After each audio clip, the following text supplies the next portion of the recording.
محمد رسول الله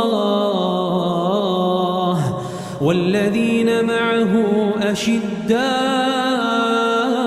على الكفار رحماء بينهم تراهم ركعا سجدا يبتغون فضلا من الله ورضوانا سيماهم في وجوههم من أثر السجود